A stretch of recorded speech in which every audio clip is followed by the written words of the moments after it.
Tonight on News 5 Live, a clampdown on Southside Belize City, violence as state of public emergency declared. The KHMH refutes false news. Back-to-school vaccination begins Monday for 12 and over. And the bad news for the Belize district as it now has just under half the total numbers of COVID cases. Details of these stories and more coming up on News 5 Live. Hey son, how was your first day at Sixth Form? Really cool. It was great to see my friends and I really love my teachers. I'm so happy to hear that. I'm sorry I wasn't there for your first day, but I'll be back from Corozal next week. It's okay, Dad. I can't wait to see you. Oh, and please remember, I still have some books I need to purchase. Ah, yes. Let me e-cash you that right now.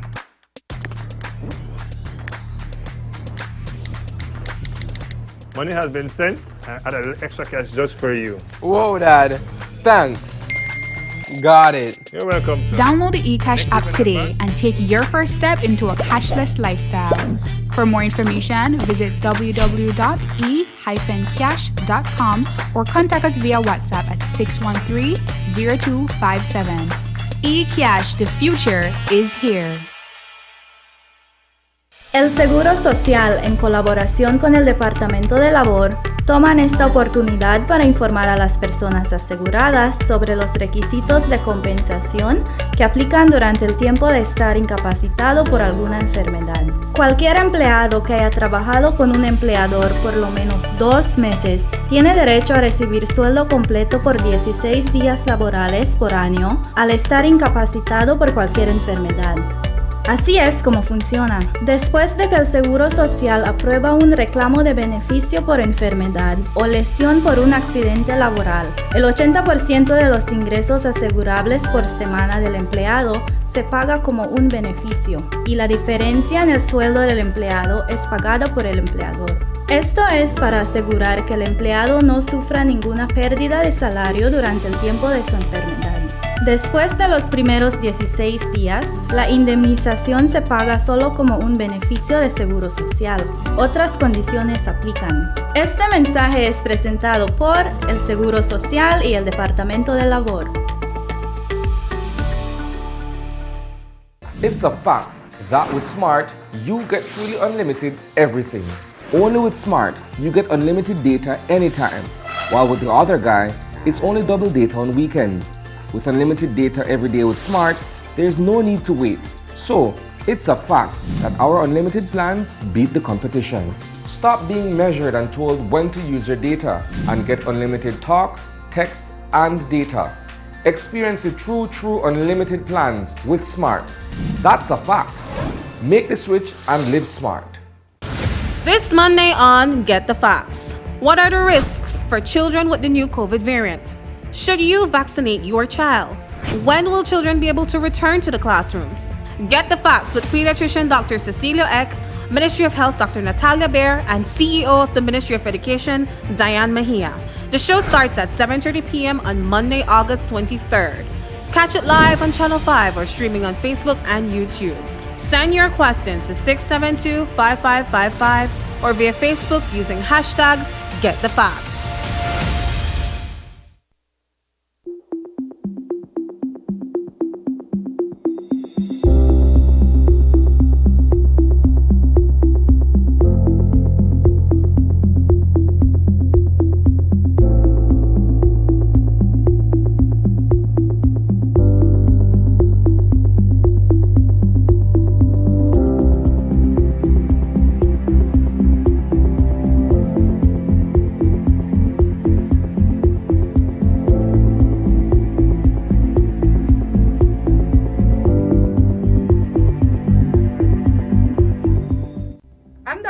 And I got vaccinated to protect myself, my family, my patients, and my community.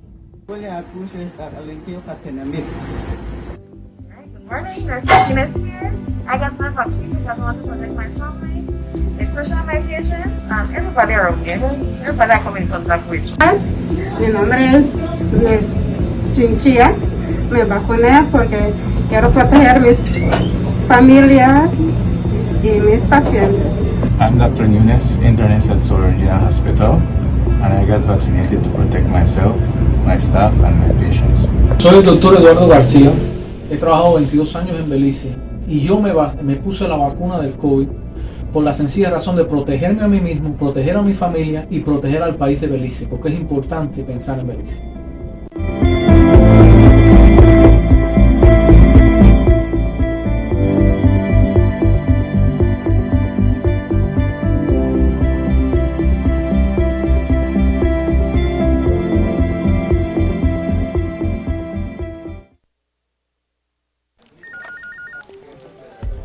As one of the largest cable and internet providers in Belize, CBC strives to provide our customers with the highest standards of quality, value, and service in all aspects of cable TV and internet.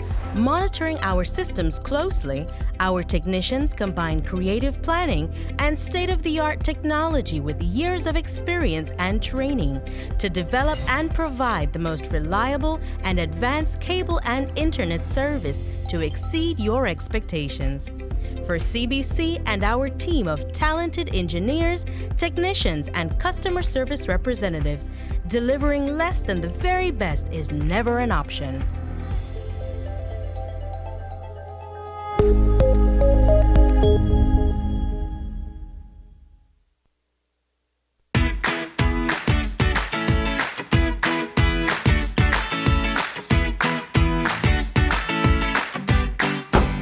Why, Tony? Boy, kid, what you going on, man? We actually come see we can need to buy a stack of them plastic plates and cups for my grocery shop because I run low. Boy, I stopped importing that thing since April 15th, you know. And I just ran out to the last batch, must have been like 3 weeks back, you know. Man, do I usually have anything? What are you going? Check this, right? That's a new law, we ban all single-use plastics, so that the cups, plates, forks, spoons, and knives, all of that. Since April 15th, can't import none of them. Starting January 15, 2021, you can't manufacture them. April 15, 2021, you can't sell them. And after July 14, 2021, if you get catch with any other thing, you will get fined. Me never know this. I guess I have to make some changes then. I have to make the customers know that anything not available. Anyways, bro. Thanks, man. No problem, man. Take care.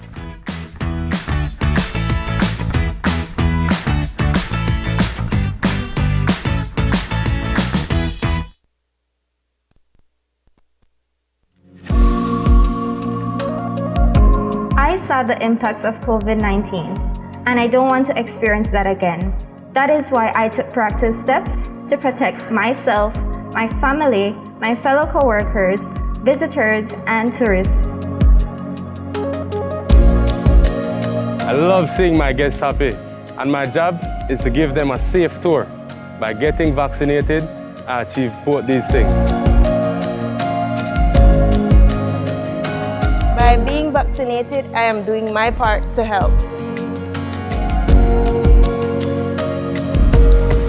Together, we can build our tourism industry by getting vaccinated. We encourage all tourism workers to get vaccinated so that tourists can continue to choose Belize as their destination of choice. The recovery of our tourism industry depends on you. Get vaxxed.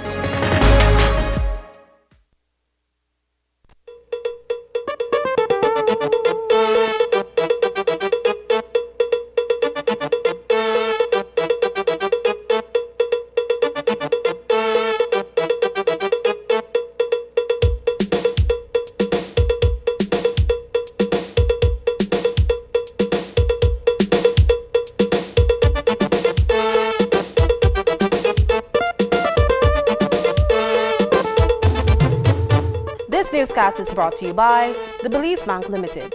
Our country, your bank. Good evening and welcome to News 5 Live for Thursday, August 19th. I am Sabrina Daly. Southside Belize City is on 30 days of lockdown. The Governor General of Belize declared that effective today, August 19th, a public emergency exists in that part of city.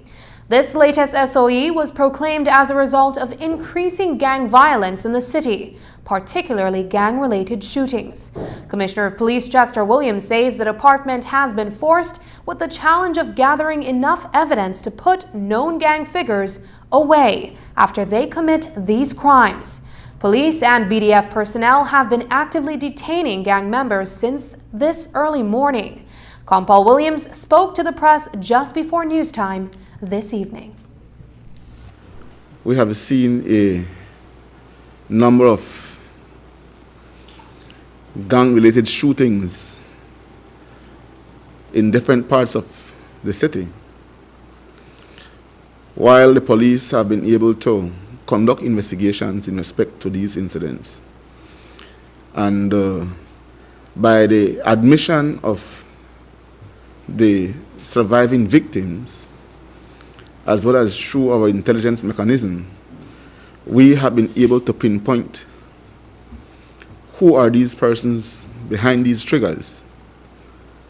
But due to the fact that the surviving victims and witnesses in connection with the cases where the victims passed away do not wish to cooperate with police investigation. And when I say cooperate, I mean in terms of giving us what they may have seen in writing in the form of a statement in order for us to be able to effect arrests. We have not been able to remove those persons off our streets.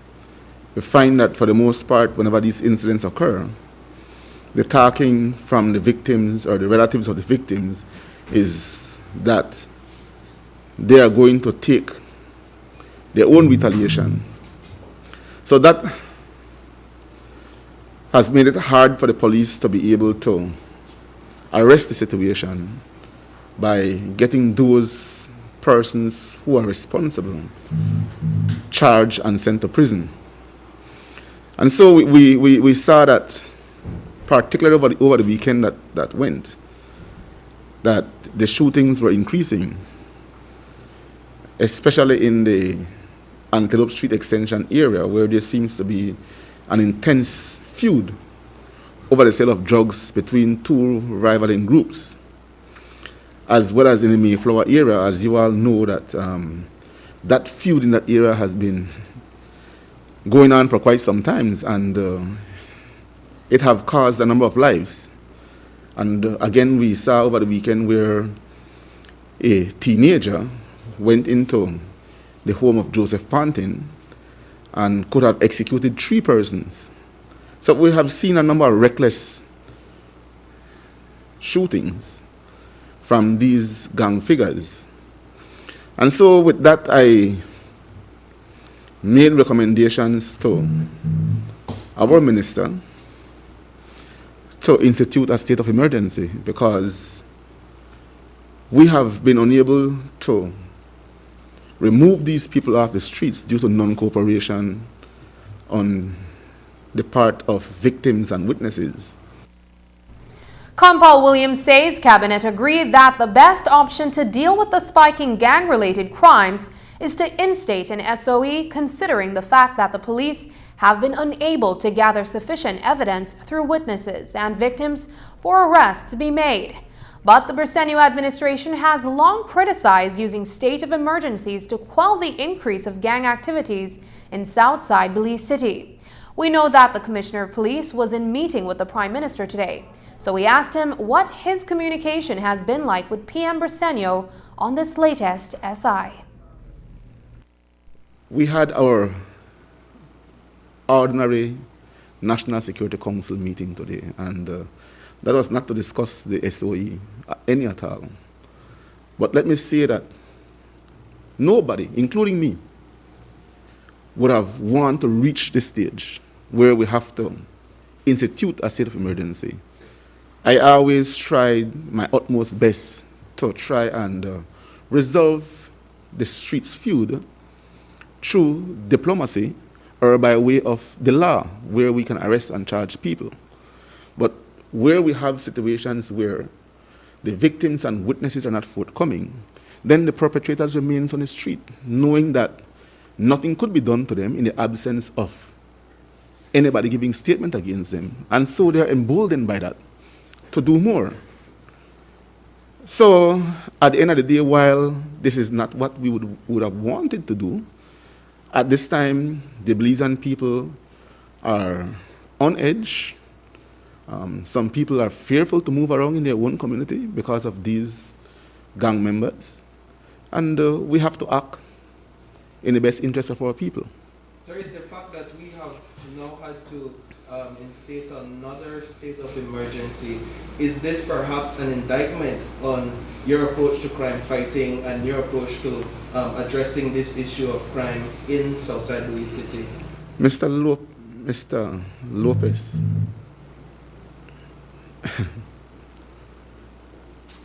the issue of fighting crime is not the sole responsibility of the police. What happens shows that our society has changed. Our society has developed a propensity for violence. And the police duty is to investigate, gather evidence, arrest, and charge. As I have said before, while we know who the perpetrators are, the witnesses are not cooperating. So we are not able to get the evidence to charge those persons who are responsible. So how could it be that it has to do with my approach? I am not the one parenting these thugs. I am not the one who is influencing them. Yes, I try my best to influence them in a positive way. But at the end of the day, I cannot force them to listen to me. SI 89 affects 10 areas across Southside Belize City. The state of emergency will be in effect for the next 30 days, unless revoked.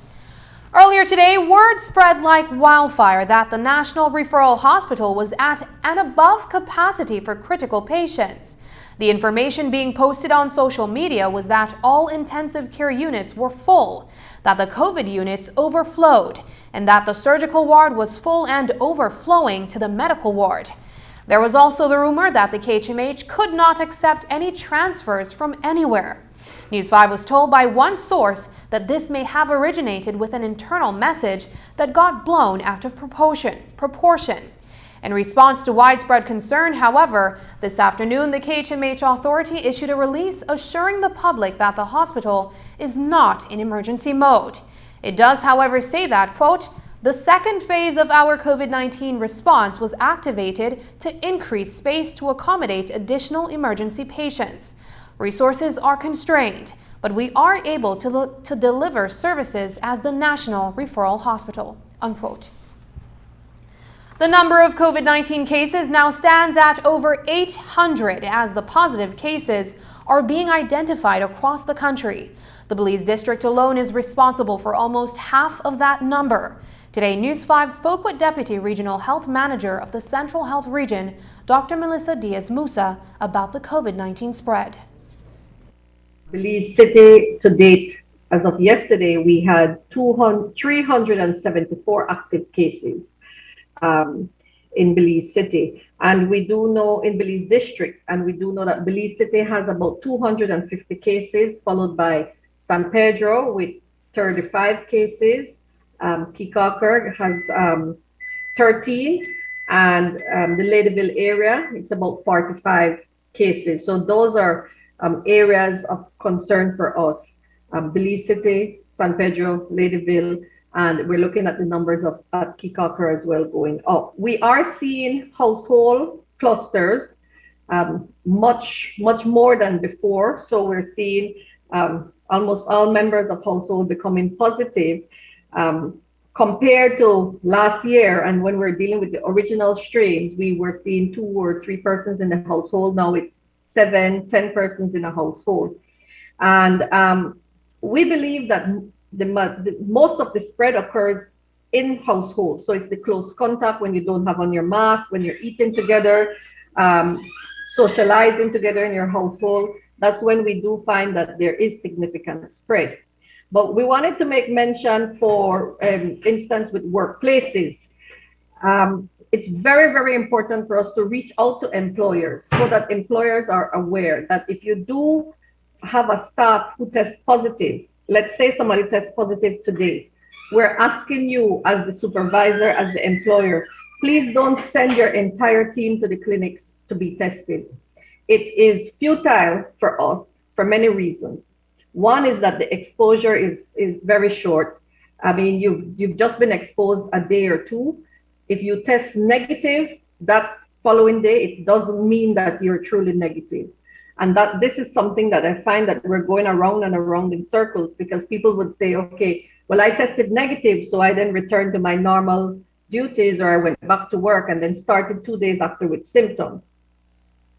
While it has been confirmed that there are multiple COVID-19 variants in Belize, the Delta is 60% more transmissible.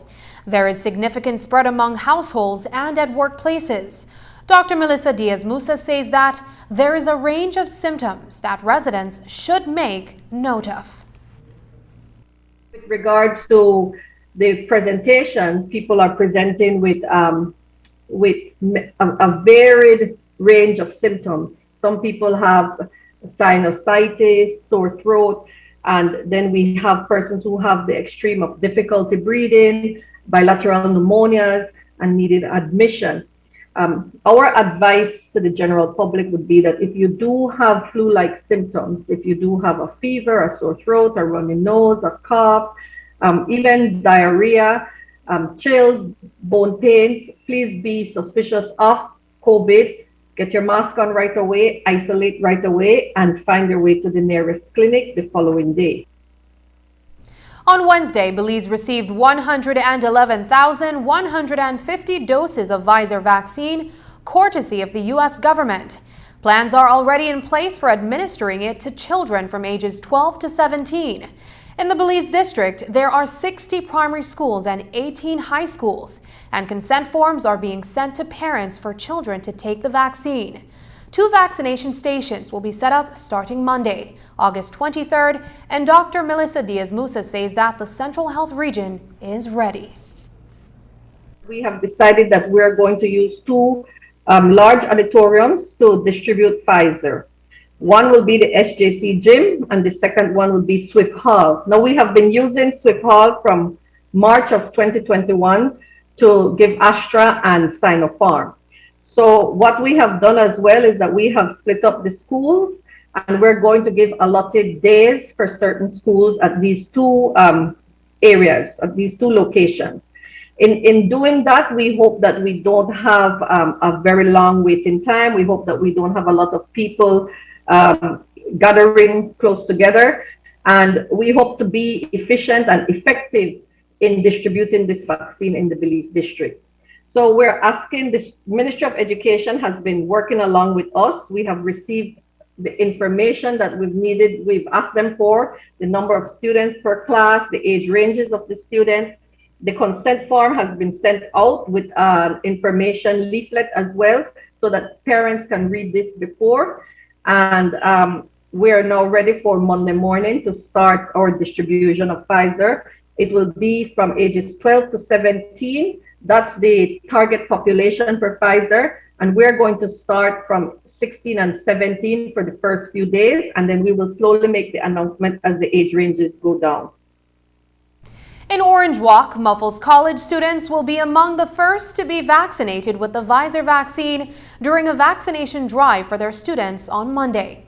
News 5 spoke to Vice Principal Maria Urbina about the effort to get their students back into the classrooms.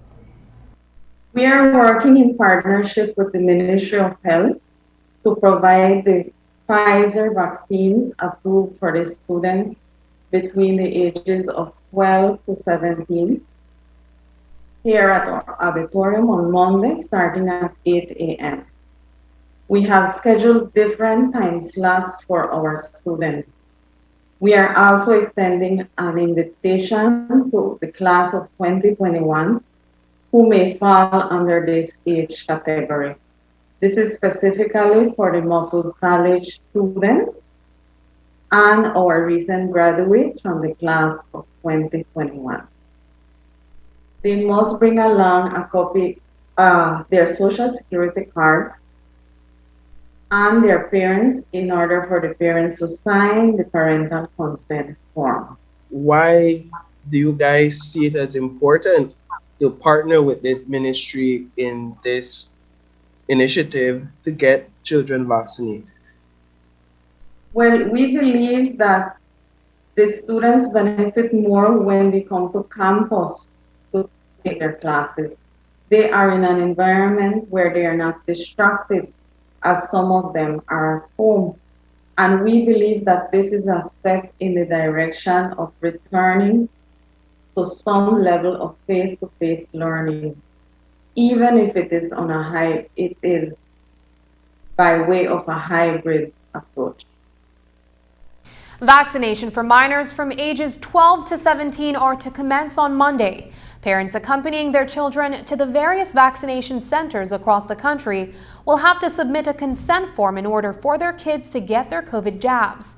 According to Chief Executive Officer Diane Mejia, a schedule will be released so that parents will know where to take their children. CEO Mejia also says that the vaccines are not limited to students. The vaccine rollout will begin on Monday, on the 23rd. The Ministry of Health and the district education centers are collaborating on schedules. So it will actually begin across the country in different places. Schedules will be shared, okay? I don't know all the schedules for all the districts right off, but I do know that that is what's being worked on right now. So schools are going to the schedules will be coordinated with the schools. So across the country, starting on Monday, students from 12 to 17 and even out of school persons, okay, just to clarify, whoever it is, starting on Monday from 12 to 17, there's going to be public announcements to know where people can go. There will be different locations on different days. Different schools will be used as vaccine sites. It's not every school that will be used. They're going to be coordinating for the schools who have the facilities, okay? The consent forms are going to be shared. Some schools have already started to share them. Parents are going to need to sign a consent form for their child. Coming up, the Ministry of Education talks about the very different return to school. And News 5 shares a CBU award-winning story you won't want to miss. At Belize Diagnostic Center, we offer FDA-approved PCR testing for COVID-19. Get your results as quickly as 1 hour. Don't risk getting exposed to COVID-19 by going elsewhere. We take appointments, or we can come to your home or office using our concierge service with no additional fees. We have 10 locations countrywide. Call or WhatsApp us at 613-TEST. That is 613-8378 to schedule your test today. Digi is bringing the summer heat with their sizzling summer deals. Enjoy big savings on phones as low as $169. Unbeatably hot deals on the Samsung Galaxy A series, Amazon and Alcatel tablets, and so many more. You'll find remarkable deals on the latest models such as the Apple 12 Pro Max and the Samsung S21. Plus, for every device you purchase, you'll get $40, $60, or even $100 bonus credit. But it doesn't stop there. Every purchase also gets you a chance to win big in Digi's Back to School raffle for a package valued over $2,000. Digi's got that summer heat with their sizzling summer deals. For more information, visit our website at livedigi.com/summer deals or visit a Digi store near you today.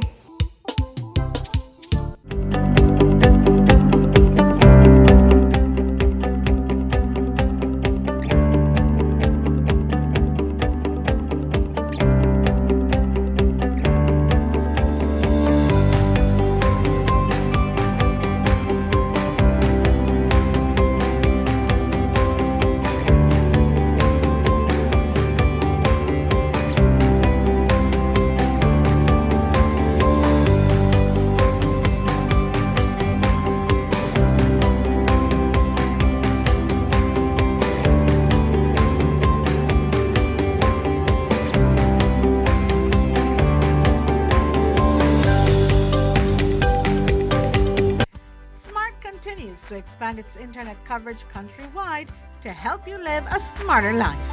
Our villagers are very happy. They are pleased to know that Smart went the extra mile to put a tower in our village so that our villagers can get live stream on their TVs and they can get their kids doing their online classes. I want to say to Smart, thank you for making it possible for us to get internet in Gardenia Village. We really do appreciate it. Smart continues to take the internet and mobile services to communities across Belize. Now save even more when you bundle your Smart broadband with Smart mobile services. Smart, bringing people together. Whether it's back to the classroom or back on the tablets, the new school year is almost here. We know you missed seeing the children take center stage in 2020, but now Summerfest is back, pandemic style. Join us on August 27th for a virtual celebration of our talented Belizean children. We'll bring you all the family fun and entertainment right in the comfort of your home. Don't worry, we'll still have fantastic giveaways throughout the live show. All you have to do is follow us on Facebook at Open Your Eyes BZ. Our annual Kids Talent Show starts at 6:30 a.m. live on 5 and streamed on Facebook and YouTube. Start your school year right with Summerfest 2021. This Monday on Get the Facts. What are the risks for children with the new COVID variant? Should you vaccinate your child? When will children be able to return to the classrooms? Get the Facts with pediatrician Dr. Cecilia Eck, Ministry of Health Dr. Natalia Baer, and CEO of the Ministry of Education, Diane Mejia. The show starts at 7:30 p.m. on Monday, August 23rd. Catch it live on Channel 5 or streaming on Facebook and YouTube. Send your questions to 672-5555 or via Facebook using hashtag #GetTheFacts. Whether you're at home, on the road, at work, or at school, if you see news happening or suspect that something might be up, call or text the Channel 5 News Belize tip line at 672-5555. You don't have to give us your name, just give us the tip. That's 672-5555. Call or text us so we can check it out.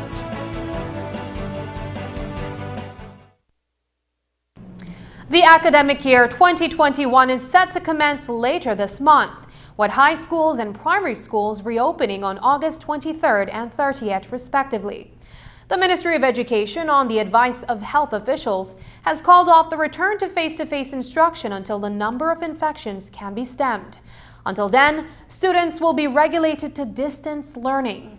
This morning, Deputy Chief Education Officer Cecilia Ramirez-Smith outlined the ministry's approach given the high number of active cases going into the start of the new school year. Government and grant-aided secondary schools resume classes on Monday, August 3rd, while government and grant-aided pre-primary and primary schools will begin on August 30th. The school year will run for 38 weeks, with classes ending in 2022 on June 17th and June 24th, respectively. This amounts to 38 5-day weeks of instruction for our students in accordance with the education regulations that specify the minimum number of instructional days. As have been communicated previously, our partners at the Ministry of Health and Wellness have advised that it is not safe for face-to-face instruction at this time. As such, classes will resume via distance learning mode. Schools at the various levels will utilize digital and/or print-based resources to engage students in meaningful instruction. Schools will plan and schedule teaching and learning activities for a 5-day instructional week. The first 4 days of the week will be organized with teacher-directed learning tasks. Minister of Education Francis Fonseca empathized with teachers and students who had been anticipating their return to the classrooms this semester. While in-person classes have been called off, the Ministry of Education expects that face-to-face instructions will resume within the first week of October. Understand and appreciate that many of our school communities are devastated by our decision to delay the return to face-to-face instruction. The Ministry of Education has been consistent in our position that we will at all times give priority to the health and safety of our students, teachers, administrators, and staff. In this regard, we must rely on the expert advice and recommendations of our public health officials at the Ministry of Health and Wellness. By letter dated August 13th, the Ministry of Health and Wellness has provided these recommendations, and we are obliged to follow them. Secondary schools will open on August 23rd, primary schools on August 30th, fully online mode.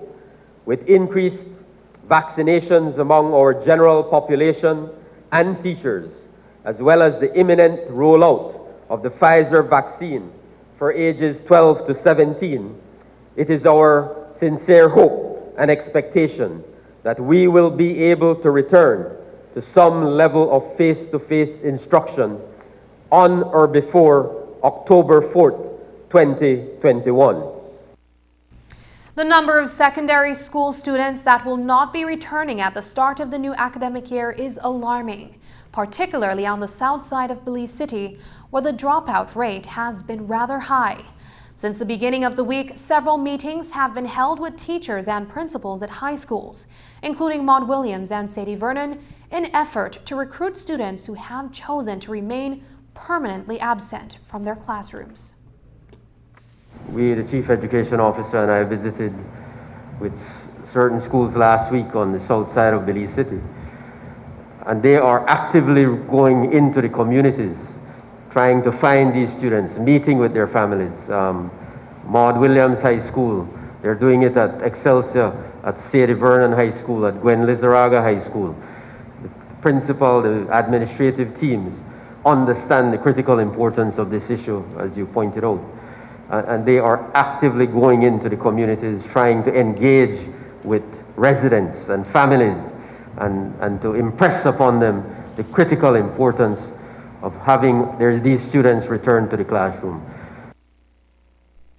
This morning at the House of Culture, the Ministry of Education, now formerly known as the Ministry of Education, Culture, Science and Technology, unveiled a new strategy and direction for the next 4 years.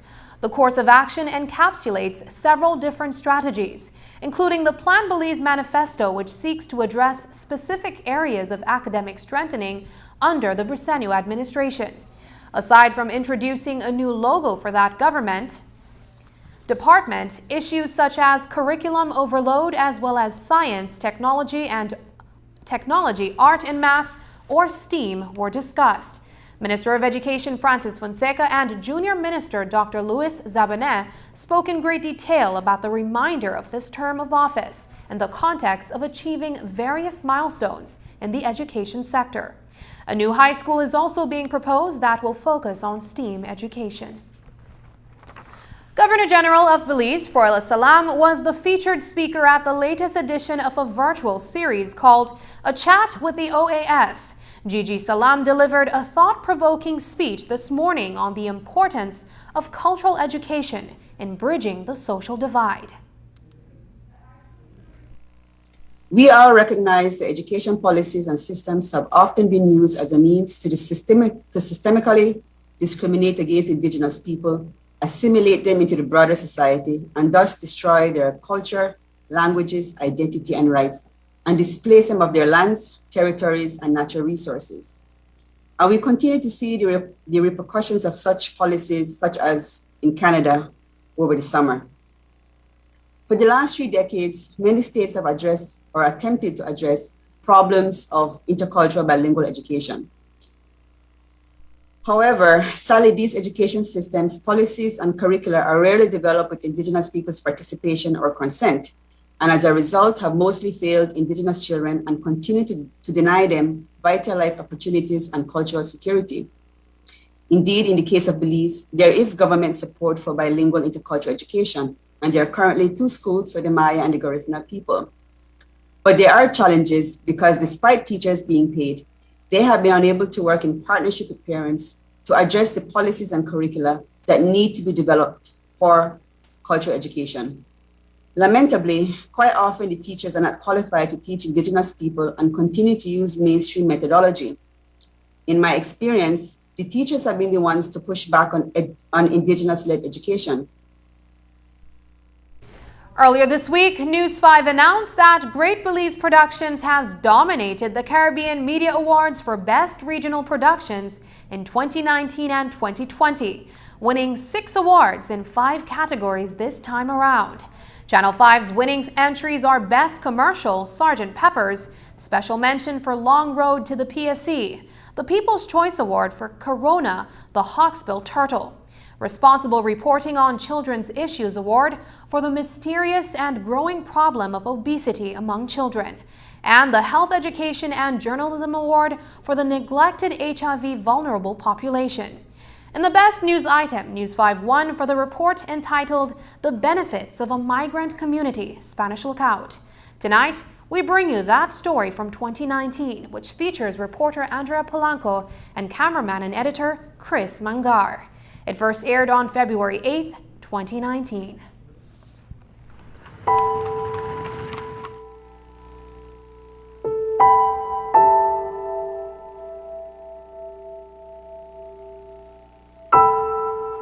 A lot of people wouldn't have come if they had known it was so difficult. I mean, it was the hardships that followed after we came.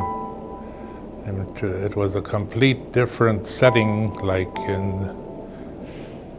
we had no idea what it was like to go directly into the jungle and try to make a living. Frank Barkman and his family were some of the first Mennonites who came to settle in the then British Honduras way back in the late 1950s. Thousands of Mennonites left their homes in parts of Russia and Canada to live in Mexico. From there, they went looking for good soil in a welcoming country with better opportunities. They found that here in Belize and decided to stay. Our parents were looking for freedom, religious freedom as well. We felt very welcomed by the government. They were willing to let us in. Barkman and hundreds of other Mennonite immigrants settled and formed Spanish Lookout.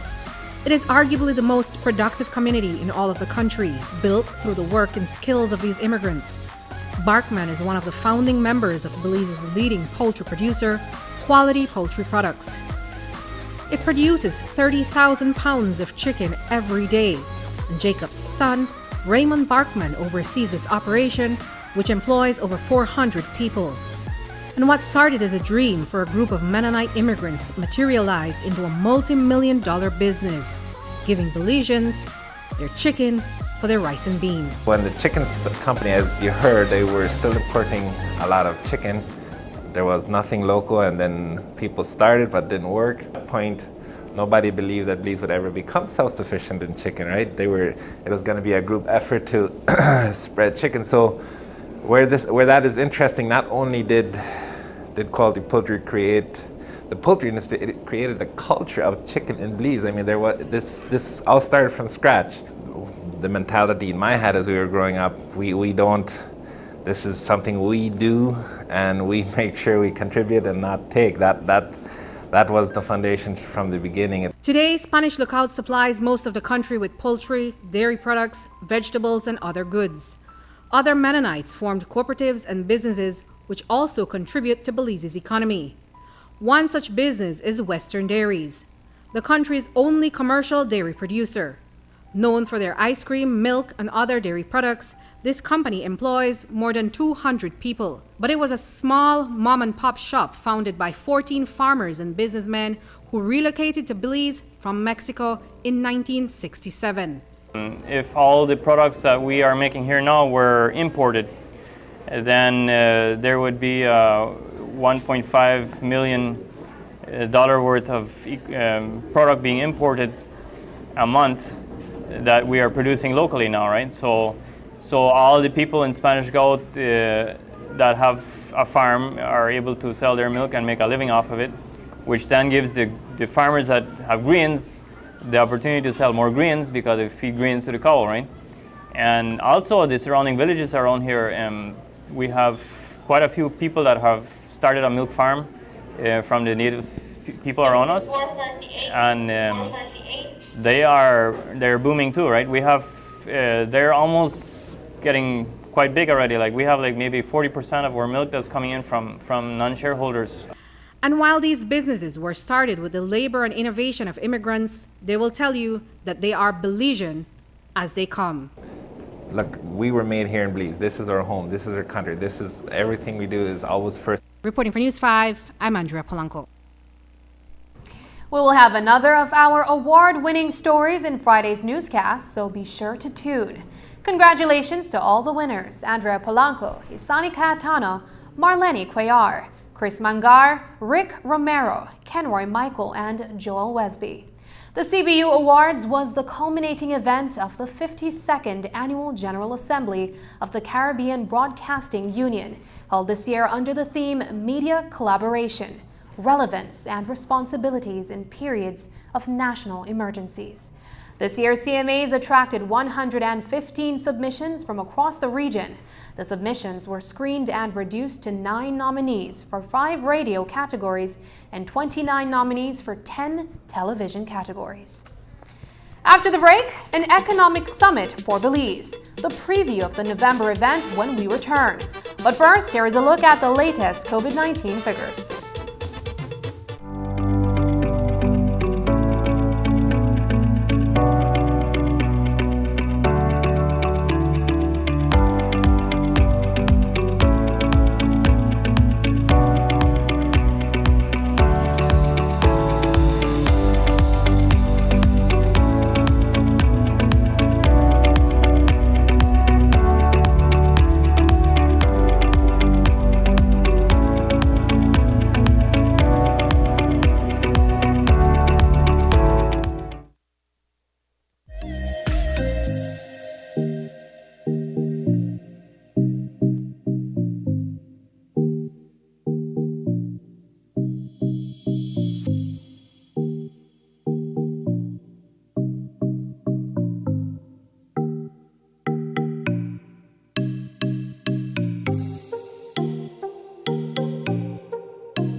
My name is Star, and I'm a Belizean trans man. Star is a very fun person, very outgoing, a very friendly person, and quite a charming individual, to just spend some time with.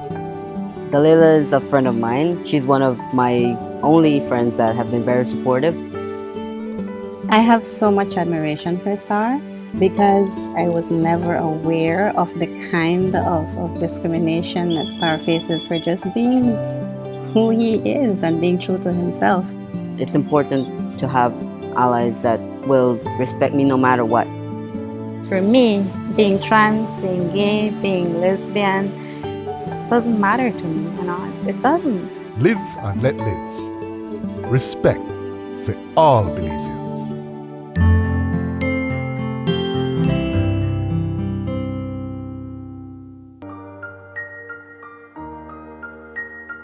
Last month, my father passed away due to COVID-19. My father was not vaccinated. He was not. To be truthful, the things he would have said would be the things that we're hearing around town.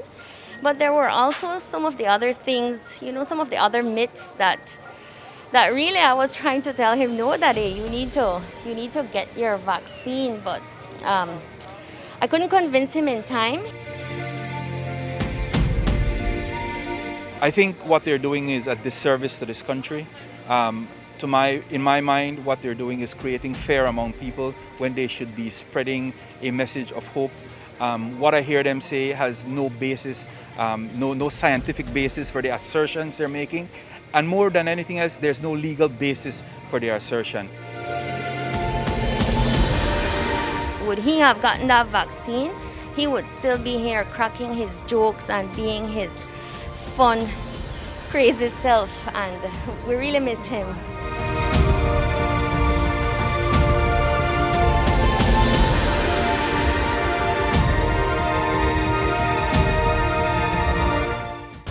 This Monday on Get the Facts. What are the risks for children with the new COVID variant?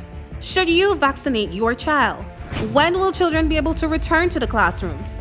Get the Facts with pediatrician Dr. Cecilia Eck, Ministry of Health Dr. Natalia Baer, and CEO of the Ministry of Education, Diane Mejia. The show starts at 7:30 p.m. on Monday, August 23rd. Catch it live on Channel 5 or streaming on Facebook and YouTube. Send your questions to 672-5555 or via Facebook using hashtag #GetTheFacts. Whether it's back to the classroom or back on the tablets, the new school year is almost here. We know you missed seeing the children take center stage in 2020, but now Summerfest is back, pandemic style. Join us on August 27th for a virtual celebration of our talented Belizean children. We'll bring you all the family fun and entertainment right in the comfort of your home. Don't worry, we'll still have fantastic giveaways throughout the live show. All you have to do is follow us on Facebook at Open Your Eyes BZ. Our annual Kids Talent Show starts at 6:30 a.m. live on 5 and streamed on Facebook and YouTube. Start your school year right with Summerfest 2021.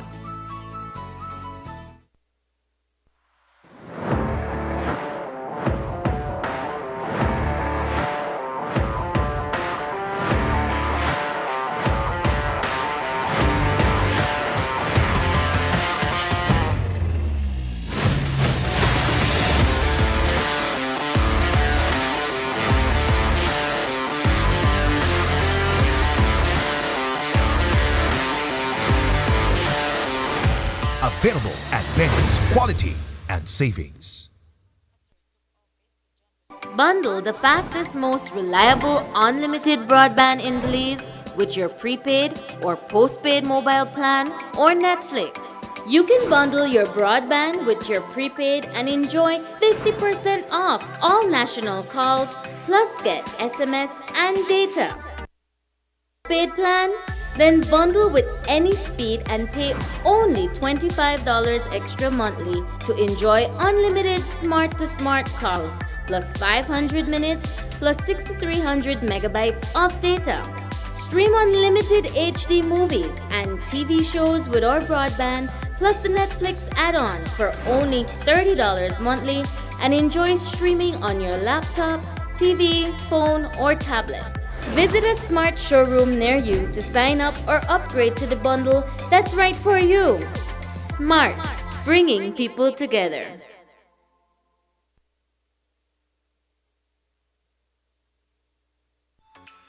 Whether it's back to the classroom or back on the tablets, the new school year is almost here. We know you missed seeing the children take center stage in 2020, but now Summerfest is back, pandemic style. Join us on August 27th for a virtual celebration of our talented Belizean children. We'll bring you all the family fun and entertainment right in the comfort of your home. Don't worry, we'll still have fantastic giveaways throughout the live show. All you have to do is follow us on Facebook at Open Your Eyes BZ. Our annual Kids Talent Show starts at 6:30 a.m. live on 5 and streamed on Facebook and YouTube. Start your school year right with Summerfest 2021.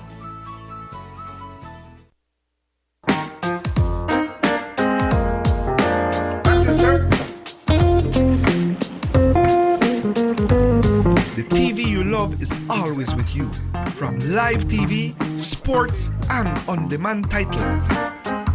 Choose your plan today. Plans start as low as $15 per month.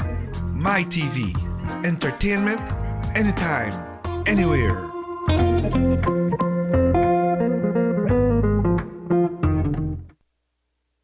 Whether you're at home, on the road, at work, or at school, if you see news happening or suspect that something might be up, call or text the Channel 5 News Belize tip line at 672-5555. You don't have to give us your name, just give us the tip. That's 672-5555. Call or text us so we can check it out. The contamination of water we all depend on is a very urgent issue. As Belize's popularity and industries grow, challenges increase. In this episode, we will examine the issue of water pollution in Belize.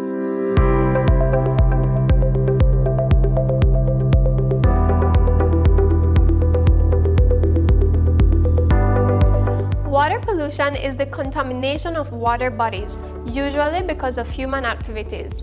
Water bodies include lagoons, rivers, aquifers, and oceans. On the marine side, the discharge of sewage and bilge water from cruise ships and other live-aboard vessels, in combination with unregulated development of coastal areas, has led to the degradation of marine ecosystems such as mangroves and coral reefs. Our inland waters are facing their own challenges. As agricultural development increases, pesticides, fertilizers, and waste products are running off into rivers. Increased river traffic from boat tours and sugar barges adds to the already stressful conditions of the freshwater ecosystems. In addition, companies that collect sewage sometimes dump the waste right into the waterways. Additionally, in densely populated areas like Belize City and Orange Walk, poor sewage designs result in the contamination of groundwater and of water bodies by both sewage and wash water. In many cases, homes and businesses dump their wastewater directly into drains, which leads to rivers and the sea. Wastewater, detergents, and petroleum collect in drains that empty into waterways, such as the New River and the Belize River. This, along with the runoff and discharges from the agricultural and industrial businesses, have been inadequately monitored and enforced. The answers to overcoming water pollution issues are fourfold: improved infrastructure, adequate treatment, increased legislation and monitoring, and of course, changing our habits for the better. While it is urgent that better management on a policy level is needed, there are a few things we can do at home to help. Ensure proper treatment systems are installed for all wastewater at your home and business. Don't dispose of oil from your automobiles or cooking and household detergents down the drain. And lastly, minimize the usage of chemicals and fertilizers and report any dumping into waterways to the Department of the Environment. The government has recognized the threat of inadequate liquid waste management and is working toward goals of reducing and reversing its effects. For more information on what's being done about water pollution and ways you can help, visit our website at doe.gov.bz. I'm Alison Castillo, and now you know.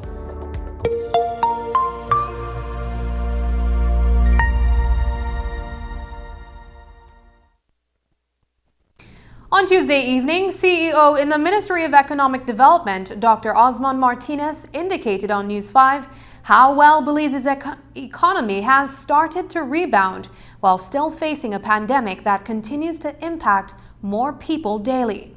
But while Belize has done even better than what the IMF prescription had called for and projected, Belize needs to generate more finances to accelerate our way back out of recession. Today at the Best Western Belize Biltmore Plaza Hotel, the Ministry of Finance presented a plan that it hopes to launch in November to do just that. Marian Ali reports. 9 months after it took office, the John Briceño administration is embarking on a strategic approach that they feel will attract the kinds of investment that can restore Belize's economic health. And the plan entails introducing Belize's first National Investment Summit. It bears the theme, Belize, Open for Business. And a part of that strategy is to reduce the amount of bureaucratic procedures investors have to go through before actually being able to establish a business in Belize. We can't have a system of bureaucracy where the likely response is a no rather than a yes. We have to look at how we foster, how we facilitate activity, economic activity.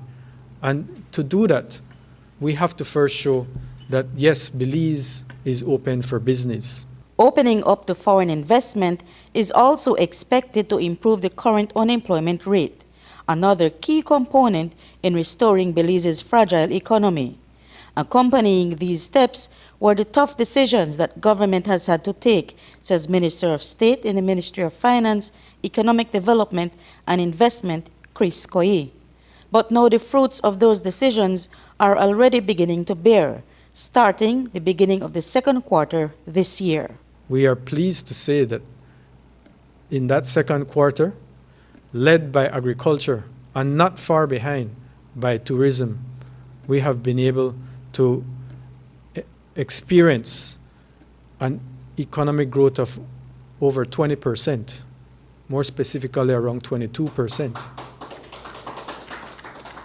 So our turnaround has been rapid.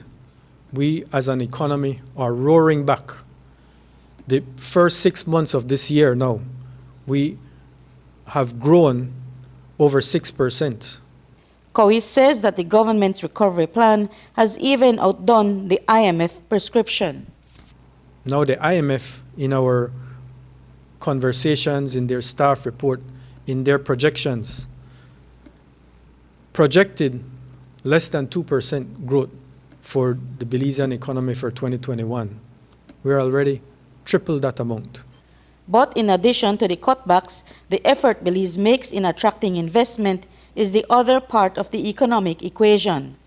Our ranking in the World Bank's Ease of Doing Business Index nears the very bottom. It is a status that the government wants to change, Koyi said. He highlighted some of the steps being taken to divert much-needed dollars to our shores. Some of those areas include trade license reform. I believe that was just recently approved, and that has the support of the business sector. Stamp duty reform, exchange control reform, and lands reform. We are at present looking at modernizing the company's registry and our company's law. Starting a business in Belize can take us, on average, roughly 6 weeks. And the cost of starting a business in Belize is almost prohibitively expensive. But while the plan is to open up for business, how do we filter out the undesirables who are equally appreciative of this initiative? When an application comes in, or even when there's an engagement between government and a private entity, the due diligence checks on these shareholders, sometimes it's it's difficult to actually sift through all the network of corporations that exist and shareholder on top of shareholder to actually get to the natural owner of a company, but it's done. It's done. It's a complex issue. It requires specific skills and sometimes coordination with other international authorities because it's done mostly with international investors. But there is that check through Interpol and also the Financial Intelligence Unit. As part of the broad-based approach to welcome new business to shore, Prime Minister Briceño is scheduled to visit Mexico next month, where he is expected to promote the initiative. Marian Ali for News 5. And while the media had him engaged, they asked Minister Koyi for an update on the status of the negotiations on the proposed repayment structure for the Superbond, as Belize hopes to be able to convince the representatives of the bondholders to agree to a 30% reduction on the payment installments. As has been reported, the government was successful in getting the other party to extend the grace period for the coupon payment of US $6.5 million until September 19th. That is exactly 1 month from today. Minister Koyi indicated that the process is a gradual one, but that it looks promising. I think there was an extension of the NDA to the end of next week, I believe.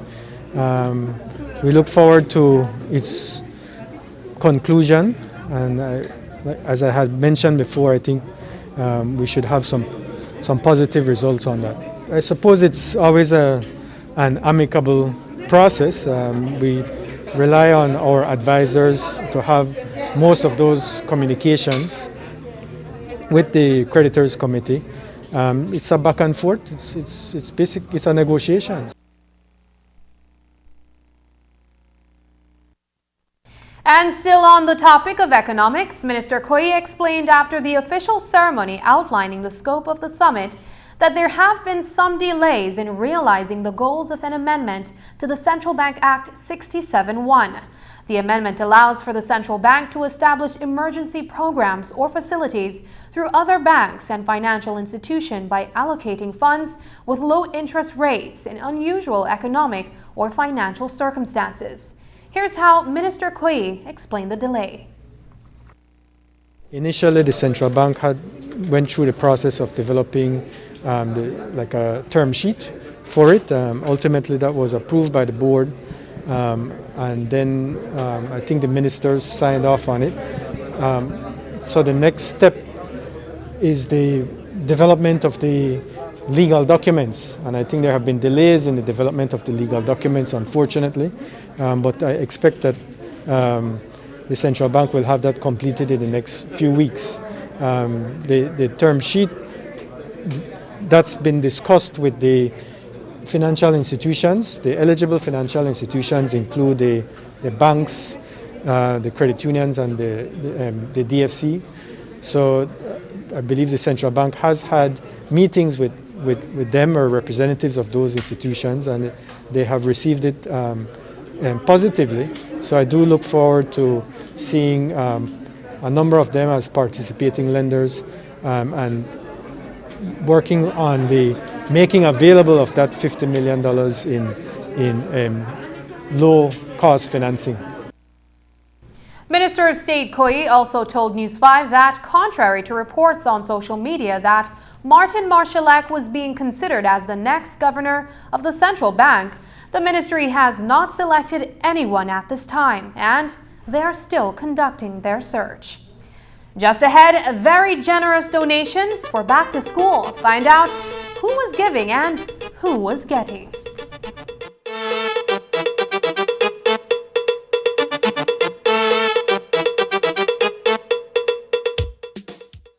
Improving lives, delivering quality. Water for you and me. In Belize, BWS, we make it happen. At Belize Water Services, we continue delivering on our promise of improving the lives of you, our valued customers. We have all been adversely affected by COVID-19 in many ways. BWS has ensured that we have been there for you during these difficult and challenging times by adjusting our processes and our way of doing business to ensure the safety of our customers as well as our staff. BWS enhanced our virtual and distance options to continue to serve you while reducing risk. Customers have been able to contact us through our toll-free numbers, via email, and using our newly introduced WhatsApp numbers for messaging. We have also continued to encourage customers to make payments online. These measures are all designed to improve the safety of customers. BWS went even further. Knowing the effects of the pandemic on the economy and our customers, we launched our residential amnesty program, offering rebate discounts during the months of April, May, and June 2021. We're pleased to report that some 7,400 customers utilized the arrears assistance, and some 18,000 residential customers received the benefit of the early payment discount. During these tough times, BWS also continued to invest in infrastructure expansion and improvements. At the same time, we have continued to provide high-quality, safe, potable water services to ensure the continued health and safety of all our consumers. Our customers enjoyed uninterrupted water supply during the most challenging of times. Belize Water Services, delivering water and more. Whether it's back to the classroom or back on the tablets, the new school year is almost here. We know you missed seeing the children take center stage in 2020. But now, Summerfest is back, pandemic style. Join us on August 27th for a virtual celebration of our talented Belizean children. We'll bring you all the family fun and entertainment right in the comfort of your home. Don't worry, we'll still have fantastic giveaways throughout the live show. All you have to do is follow us on Facebook at Open Your Eyes BZ. Our annual Kids Talent Show starts at 6:30 a.m. live on 5 and streamed on Facebook and YouTube. Start your school year right with Summerfest 2021. Today, it was officially announced that ground will be broken for the construction of a polyclinic on the island of Caye Caulker. Prime Minister John Briceño, Health and Wellness Minister Michelle Shabat, and Belize Rural South Area Rep Andrea Perez will be in attendance on Friday for the event. It is an exciting moment for the island residents who have been clamoring for an upgrade to their health center. News 5 spoke with Deputy Regional Health Manager at the Central Health Region, Dr. Melissa Diaz-Musa, on this new venture. Well, we've been working on this for quite a few months, or probably over a year or more, finding a spot, looking at the area. The Caye Caulker Village Council has been helping. We've had filling of the area. So we're definitely very excited about this groundbreaking ceremony tomorrow. And definitely Caye Caulker is in need of a nice polyclinic that is well staffed and well equipped. At this point, we do have 2 nurses at Caye Caulker, and we have a medical doctor at the public facility, and there's also a private medical doctor on the island. And we all work together quite closely. There's a small health center that is being used, and if you've ever visited it, you'd know that, yes, we are in need of a bigger, a more functional, and a better space for persons from Caye Caulker to visit. So hopefully we will soon start with the building of Caye Caulker, and probably in another year or less, we'll be ready to open that polyclinic. The National Committee for Families and Children was the recipient of a large donation from Transparent BPO this afternoon. Some 500 bags with school supplies were handed over at its office on the Philip Golson Highway, as the corporate citizen is committed to make a difference in the communities within which its employees work and live. A News 5 team was on hand for the handing over. Over the years, we've given to many different programs, including burn victims, Salvation Army, other programs, as well as supporting, sometimes it's our own employees who have needs, they're injured, need surgeries, their families are impacted, things like that. So, but it's just part of our corporate culture that we want to be, involved. We felt that this was a very worthy cause because, our children are so important to us in our country, and we wanted to give them a leg up, and so we decided to make this one of our donations this year. And so, we were approached asking for maybe a smaller donation, and we decided let's make it a bigger donation. And so we gave over 500 bags and school supplies, as part of our donation program. The value of it?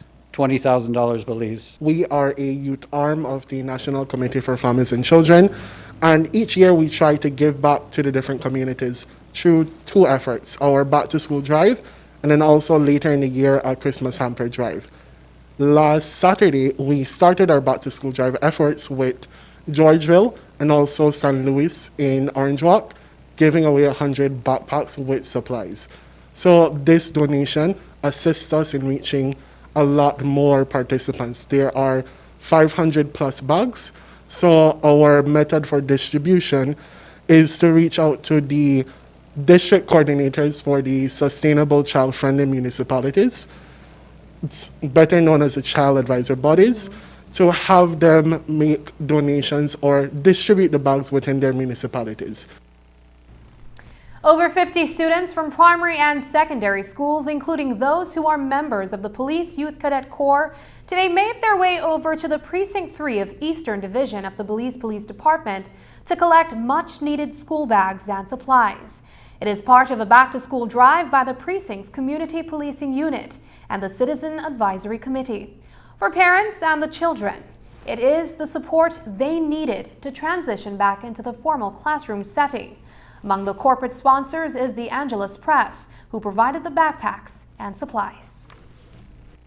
We believe that any partnership with the community, and especially looking at our current situation with COVID, a lot of people being unemployed, we know that a lot of parents won't be able to get some of the basic school needs. So we saw this very important and vital for the further development of education in Belize, and no other way to help the community than be a part of this. It helps a lot because I have 6 children in school, 3 in high school and 3 in primary, so yes, it helps. So it's only one of your children that received donation? No. 6 honey. I know rich and it's rough right now, so I just prepare everybody 2 at a time. Now I finish. So ready? I'm ready. It's good, so my man have to buy it. You ready for school? Talk to us about what your anticipations are. What do you expect when you go back to school? I mean, we want to go back to face-to-face school because the online school no good for me. I feel good. And I thanks to all the donors for make I receive this bag today. Happy if him have school open up back, but then I rather go in the classes because then you could ask the teacher more questions, you could do it and you learn more. Just ahead, the COVID Chronicles. The doctor becomes a patient. Meet the man who beat COVID and got a master's during his recovery.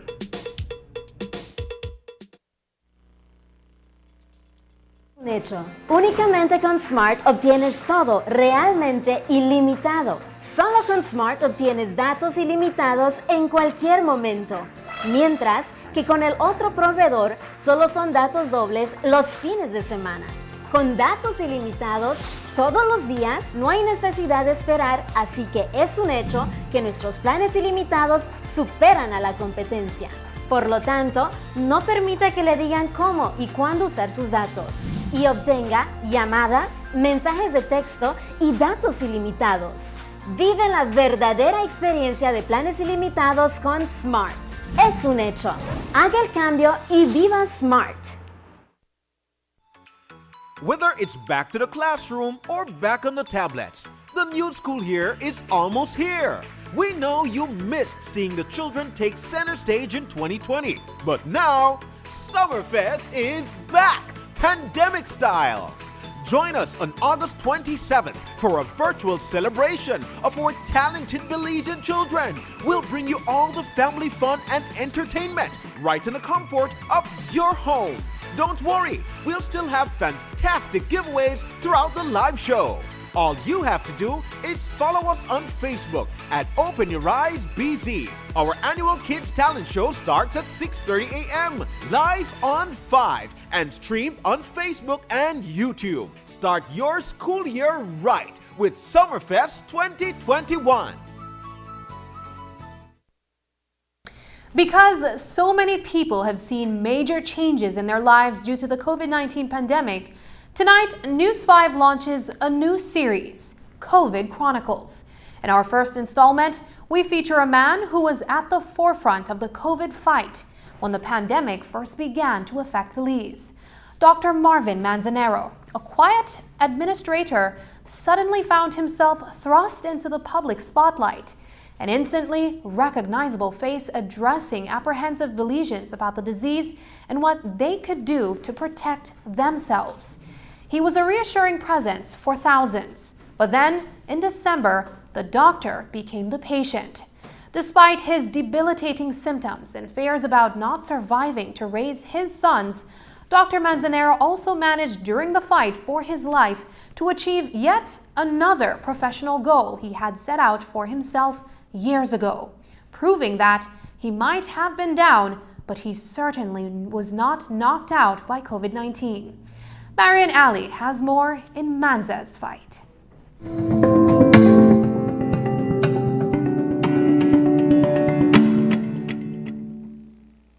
At the start of the pandemic, he was dubbed a hero for his hands-on approach and daily appearances on Ask the Experts, a Government of Belize Facebook program designed to explain the COVID pandemic and to answer medical questions submitted in real time from members of the public. But then, in December of 2020, the same disease that Dr. Marvin Manzanero tried so hard to protect Belizeans from catching caught him. Despite the meticulous measures he took, wearing 2 masks, keeping physical distance from people, and constantly sanitizing his hands. I do recall my first symptom just being an itchy throat, so to speak, on a Friday, and just general fatigue. But then I had been fatigued for many days, so I didn't think that that was out of the norm. Manzanero said he immediately isolated himself from his family. And after that weekend, he went to take a COVID test. The result came back positive, and 1 week after diagnosis, more severe symptoms took over. I was suddenly under the shower, felt like I was gasping for air. That had never happened to me before. I was very short of breath, very suddenly. In the shower, in the bathroom, there is a mirror. And I remember staring at myself in the mirror and realizing that I was in trouble. I felt that I was looking at the face of somebody who's having a myocardial infarction, like when I'm on the doctor's end. I call it the face of death. I felt I was really, really sick. By the following day, his heart was racing, he said, and the results of a CT scan on his lungs were very telling. He needed urgent hospitalization and then transferred to Belize City for tertiary level care. When you see the CAT scan and realize that as a clinician you understand what you're looking at, and that things, I mean, when you go in an ambulance from the Western Regional to Belize City, you realize that you might not be coming back alive, and you are very much aware of that. You don't get to say goodbye to anybody. Once inside the COVID ward, Manzanero said he kept close tabs on his 2 sons. I took a photo every day, usually around the same time, all the days I was in the hospital, trying to have a happy face, trying to comb my hair, look presentable, if you will, so that I could send it to him. I had been going to work, sometimes leaving before they were awake because I would leave very early. When I came home, they were already asleep. The Sunday that I was in the hospital exchanging messages with him, I probably had talked with him or communicated with him more than I had done for weeks or months before I became ill, simply because I was always at work. And then, in the throes of his battle with COVID, the mental anguish kicked in when his 10-year-old messaged him and asked a question he could not answer. One message that stuck with me and I didn't respond was when he asked me when are you coming home? And I realized that I didn't have an answer. And his next message, because I didn't respond, was, "Daddy, are you there? What are you doing?" And my response, because I just reviewed that text, I still go back and review it maybe once a week at least, because it teaches you something every time you read it. Was that I was doing breathing exercises, and I took a photo of me doing the breathing exercise. Manzanero did have to do breathing exercises to rehabilitate his lungs that were severely compromised by the disease. And after spending 7 days and shedding 18 pounds, he was released, having overcome the worst of the attack. In retrospect, Manzanero told us that he realized the time he had sacrificed away from his 2 boys for the sake of work was something nothing and no one could replace, and that the time he does have with them now is immeasurable. That is something that nobody is going to be able to pay you back. I mean, it has no monetary value. All the time lost, if you will, that's not going to come back. So I think that puts you down to the human level. But what was almost superhuman was he still kept on with his studies for a Master's of Science degree in Global Bioethics with a Mexican university. He felt philosophy and medical ethics were weak areas of certification in Belize. It had been his ambition to pursue these for a decade before his illness. The days after I was diagnosed, since I was really not doing anything, just confined to one bedroom, if you will, I still was handing in my assignments. That Saturday, I was due to hand it in, the assignment that's a weekly one. I didn't, because I was on my way to the ICU. They asked me if I was going to be requiring any kind of, follow-up, eventually if I was going to, and I said, no, I want to keep ahead. He did keep ahead, and in June, he successfully completed his master's program, for which he will receive certification in December. Notably, 1 year after COVID almost broke his stride. But until then, he still struggles every day trying to perform little challenges like climbing a flight of stairs while still struggling to return his health close to, if not where it was before, when a Marvin Manzanero, known for his endurance and stamina in long-distance marathons, starred. Remarkably, again, the fighter in him presses on. I am able to run 3 miles now. I hope even better. I hope to enroll for the Placencia Marathon in December, half marathon. Even if I walk, that is going to be there. Marian Ali for News 5.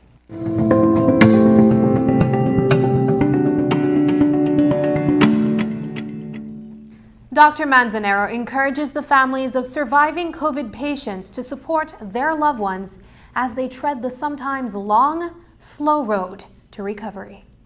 And that's the news. Tonight's broadcast is available in both text and streaming video at channel5belize.com. You can also connect with us on our Facebook page at facebook.com/News5Live. I'm Sabrina Daly. Thanks for joining us. And from all of us here at News 5, please remember to wash your hands, keep your social distance, and stay safe. Good night.